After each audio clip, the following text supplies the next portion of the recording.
세부 키워드는 검색이 없는 거 아니야? 아니요. 전혀 그렇지 않아요. 네이버 광고는 저희가 비용을 많이 쓴다고 해서 무조건 성과가 나오는 그런 지면이 아니에요.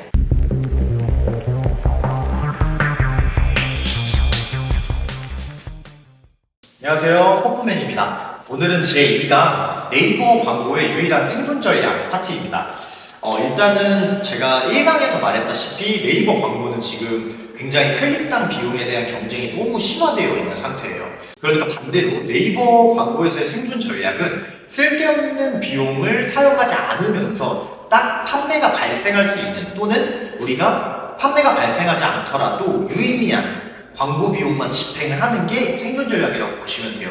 이거는 모든 매체나 다 똑같지 않아? 라고 생각할 수 있는데, 말했다시피 네이버는 타겟팅 자체가 다른 매체에 비해서 굉장히 세분화되어 있지 않기 때문에 조금 더 과감하게 포기할 건 포기해 주셔야 효율을 잡을 수가 있습니다.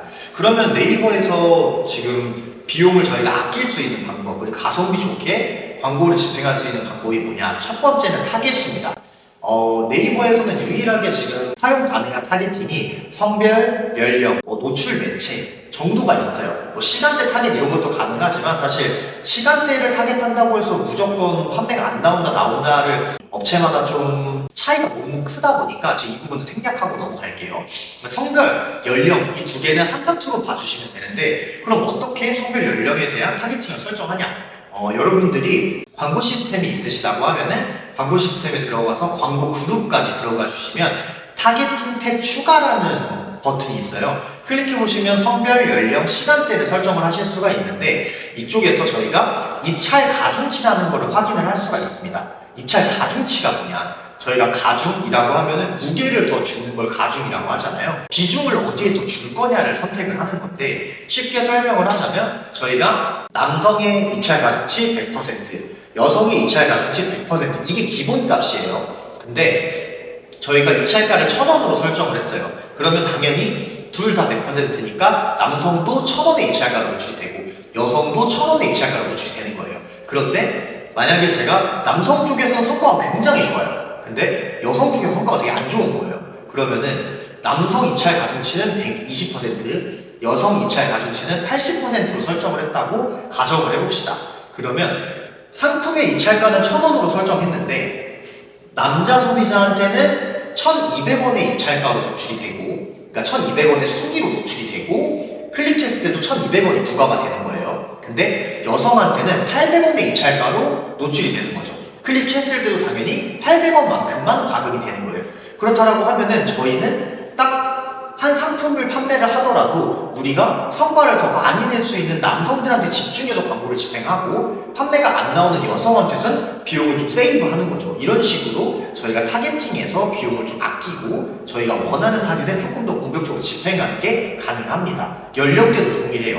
연령대는 네이버에서 지금 5세 단위로 설정이 되어 있기 때문에 데이터를 보면서 실제로 우리가 집중해야 되는 연령대와 포기해야 할 연령대를 봐가면서 입찰 가중치를 처음에는 전부 다 100%로 설정이 되어 있는데 좀 차등 조정을 해주라는 거죠. 그러면은 이 성별에 대한 성과와 연령대에 대한 성과를 어디서 확인하냐? 바로 다차원 보고서에서 보시면 되는데요.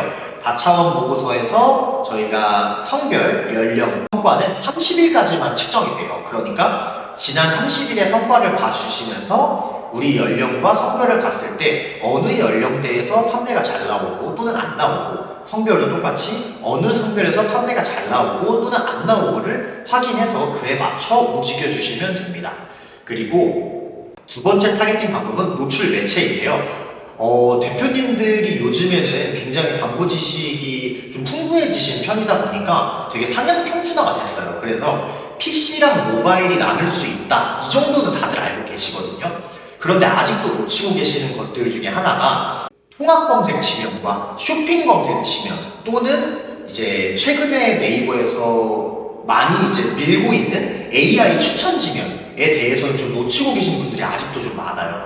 그리고 뭐 파트너 매체라고 하면은 당근마켓이나 최근에 다음 영역에서 노출이 되게 됐는데, 당연히 광고를 내가 집행했으면은 네이버에서만 노출되고 있겠지 라고 생각하시는 분들이 많아요. 근데 요즘에는 네이버로 분류가 되어 있는데 네이버가 아닌 매체도 있어요.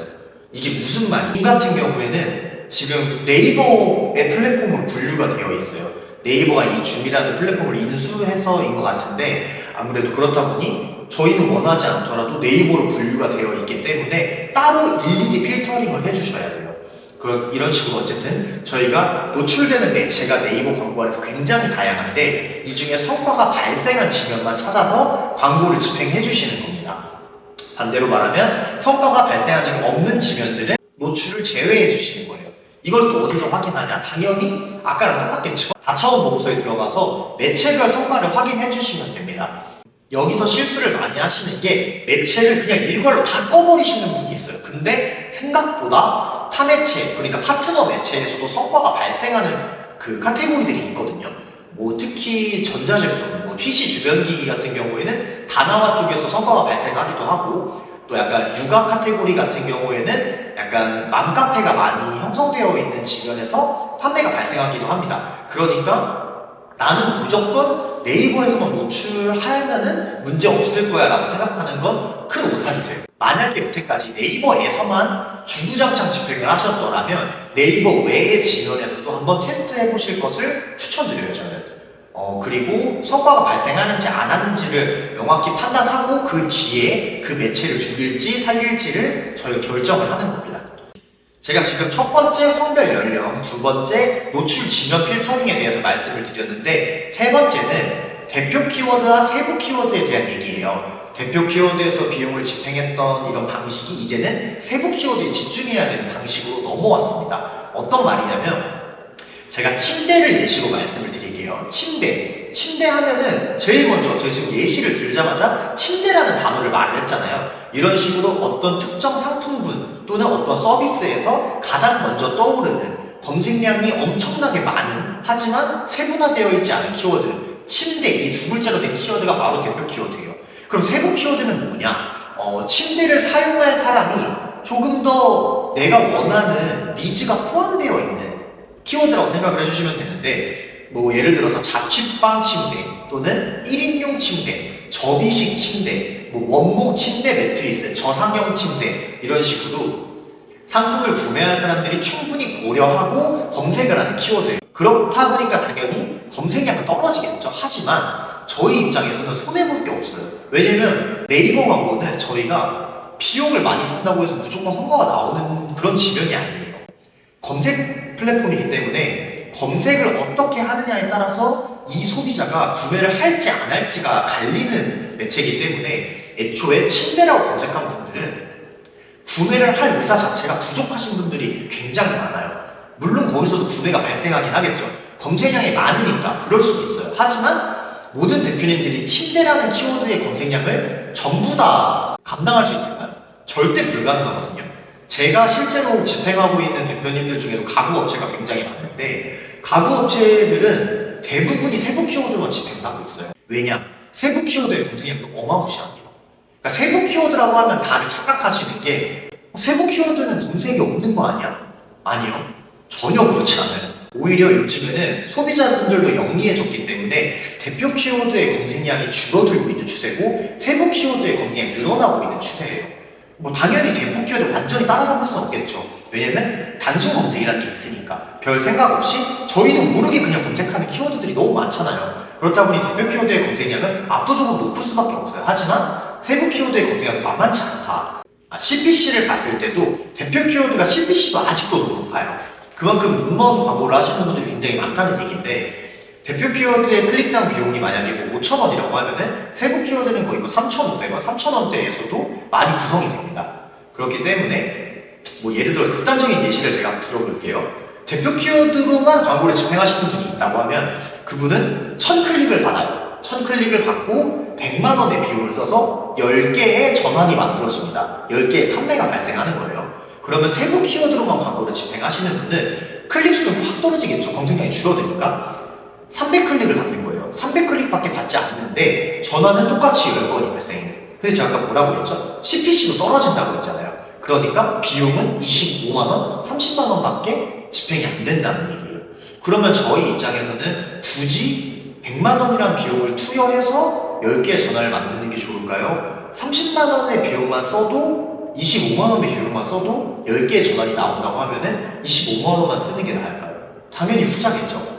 그렇기 때문에 지금은 저희가 대표 키워드에서 저 전환율도 낮은 대표 키워드에서 목을 매는 것보다는 차라리 조금 클릭수는 떨어질지 몰라도 가성비를 잡아줄 수 있는 세부 키워드에 집중해 주시는 게 무조건 좋습니다. 그러면 앞에 말씀드렸던 연령과 성별, 그 다음에 노출 지면까지 타겟팅을 마친 상태에서 세부 키워드로만 집행을 한다. 그러면 거의 광고 비용은 5분의 1 정도로 줄어들어요. 그러면 네이버에서 이렇게 타겟팅도 줄여버려. 그리고 대표 키워드에서도 줄여버려 하면 유입수가 많이 줄어들잖아요. 그러면 나머지 유입수는 대체 어디서 충당을 하냐? 내가 아낀 이 비용을 대체 어디 써야 하냐? 이게 이 요즘 트렌드인 메타와 구글에 유튜브가 포함되어 있죠. 메타와 구글 광고로 옮겨가고 있는 추세인 거예요. 제 3강에서는 메타 광고, 구글 광고의 특성에 대해서 설명드리겠습니다.